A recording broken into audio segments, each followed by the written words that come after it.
if you respond unconsciously out of the ego, then usually it amplifies, it fuels conflict, and you bring more unconsciousness.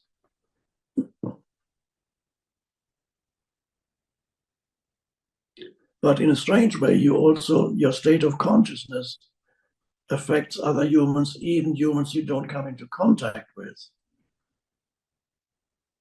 That's a little mysterious. But all humans at a deeper level are connected. There's one collective human consciousness, which is an aspect of the greater consciousness of the universe. Just a ray of the greater. There's a collective human consciousness. On that deeper level, every human is connected to every other human. And if you begin to awaken into the state of presence, it's not a state, but let's call it a state. If you awaken into a state of presence, dimension of presence, that makes it easier for other humans to also awaken into presence. That's so in a subtle way, that's how humans are connected. For example, in a somewhat different way, it has been discovered when one person makes a new fantastic discovery, quite often, almost at the same time in other parts of the world, some other humans have made a similar discovery almost at the same time. It's often been discovered. That's because all humans are connected at a deeper level. So in that sense, even if you have little or no contact with other humans, if you're present, you still affect the totality of human consciousness. But most humans are continuously interacting with other humans, and then you become a teacher of presence. Obviously,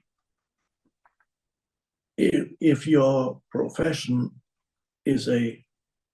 involves a lot of contact with other humans, let's even a helping profession, then more obviously you become a teacher of presence when you realize that whether you are a teacher or a social worker or a doctor or a nurse or a therapist, a psychotherapist, or physical therapist, so if you're in some kind of helping profession, then you become a teacher of presence. Of course, whatever you're teaching will be a different thing, but you realize when you convey whatever it is that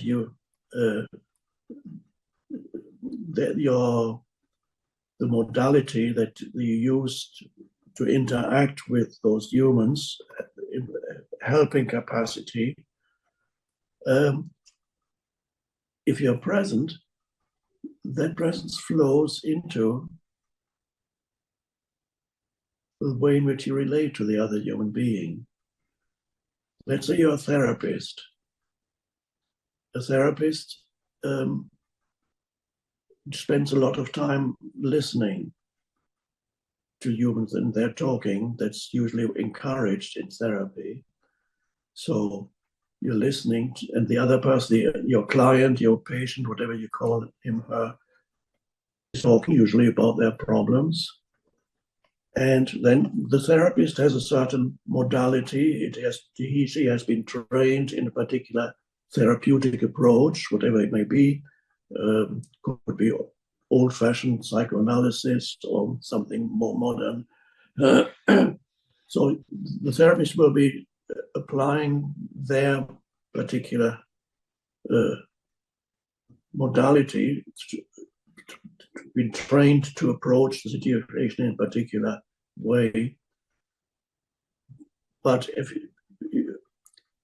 when the therapist becomes a teacher of presence, in addition to being a therapist, there's an energy that arises when the other person is talking, the therapist is listening. In that listening, there's an energy of presence, because the therapist, if he becomes a teacher of presence, is no longer listening so much through the conceptual mind, but listening in the state of the clarity of presence. Just, it's more than listening. Presence is there, and you embody the presence for the other person who does not have presence yet, hasn't discovered it yet. And then the most important part of your therapeutic relationship becomes a state of presence. And then you find yourself, regardless of your training, whatever you have been trained to say or do, you may find intuition coming in more and more. Maybe you've been trained in a particular therapeutic approach, but you will then gradually, your intuition will become more important than whatever you've learned when in your training as a therapist. More and more you'll find your intuition will come in more. And suddenly you say something and you didn't know beforehand until you said it. You don't come from a place of knowing, you come from a place of not knowing, which is very deep. And then you become an effective therapist. And so I have met therapists, they've spent years sitting with people and applying their techniques, whatever they learned. And then gradually, or maybe not even gradually, they realized, or maybe they didn't realize even consciously, just gradually the ability to listen grew in them. And then that became just presence. And then they became extremely effective as therapists because presence was taking over. Whatever their training became secondary. In some cases, they all completely didn't use it anymore. But sometimes it comes only after the question is, when can presence use you as a channel? Sometimes it requires a lot of practice before presence can use you as not always, but sometimes.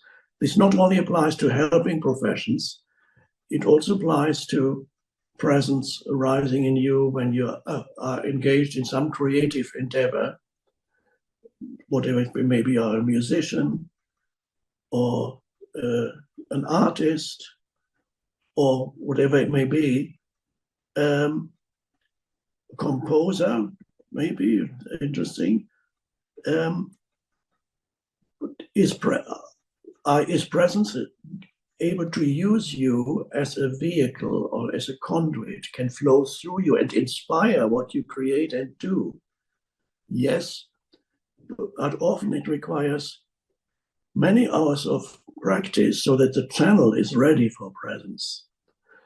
I've often a few times quoted, there was a writer who examined creative people, like musicians who created things that became classics. Whether it's classic, for example, in music, classical composers like Mozart or Beethoven, or modern pop music like the Beatles.